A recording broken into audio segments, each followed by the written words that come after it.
mari panjatkan puji syukur kepada Allah Subhanahu wa taala karena limpahan rahmat dan karunia-Nya kita masih diberi kesehatan sehingga bisa berkumpul di siang hari ini. Kita bertatap muka bersilaturahmi. Kita mendengarkan apa yang menjadi keluhan masyarakat. Contohnya yang paling urgent diimplementasikan, diinginkan netizen, masyarakat di media sosial, yaitu totot wut-wut. Nah itu kan totot wut-wut. Nah itu kan kalau bisa dikurangin Pak, gini dan sebagainya. Langsung Bapak Kakor Lantas menindaklanjuti. Kita sudah tidak boleh seperti itu. Jadi lagi. Saya pun ngikutin, ya sudah ikutin, kita nikmatin aja perjalanan ini. Toh ternyata banyak hikmah yang kita dapatkan. Saya juga ingin mendengarkan apa yang menjadi keluhan bapak-bapak semua, khususnya di bidang lalu lintas. Apabila kita bisa mengintervensi, kemudian memberikan sebuah kebijakan-kebijakan yang tentunya tidak menyalahi aturan, itu tentu akan kita lakukan. Polisi ini saat ini sedang mentransformasi. Kita seperti bercermin. Cerminnya dari siapa? Yang besar adalah dari masyarakat. Masyarakatlah yang menginginkan postur Polri itu seperti ini loh Pak. Polri itu harusnya seperti ini loh Pak. Ya, inilah yang kami harapkan.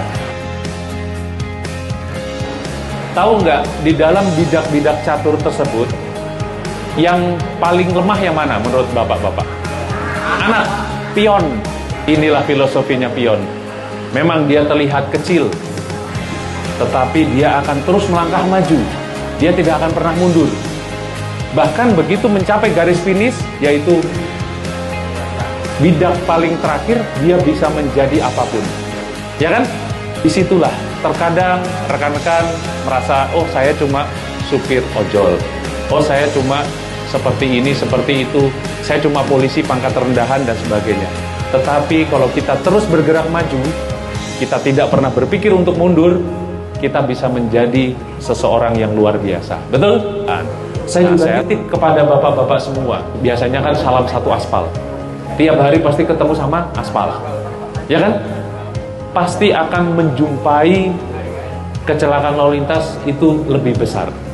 Entah itu saudaranya, entah itu kawannya, atau orang yang tidak dikenal. Apa yang harus dilakukan? Tentunya kita harus menolong pertama kali. Begitu bapak-bapak telepon dengan handphonenya bapak-bapak 110, kalau memang registrasinya pakai KTP-nya bapak-bapak, dia langsung akan tampil di layar. Yang nelpon si A, alamatnya ini. Bahkan langsung terlihat titiknya ada di mana. Nah, Bapak bisa melaporkan, izin Pak, melaporkan di sini ada kecelakaan lalu lintas, mohon segera petugas datang. Tapi kalau Bapak-bapak juga ternyata ada ambulan lagi lewat, silakan. Saya juga pernah pulang dari suatu kabupaten di wilayah Bandung, ternyata di Cileunyi ada kecelakaan. Saya bersama staf saya turun, tolong dulu panggil ambulan, setelah itu baru TP-TKP dan sebagainya. Traffic light itu kan bahasa Inggris ya.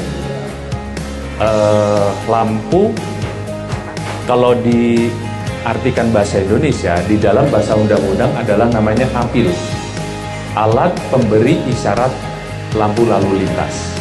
Tetapi bahasa di masyarakat kita biasa manggilnya stopan, lampu bangjo, lampu merah. Kenapa kok selalu diingat lampu merah? Padahal di situ ada merah, hijau, kuning. Betul kan? Karena apa? Terkadang merah itu yang menyakitkan.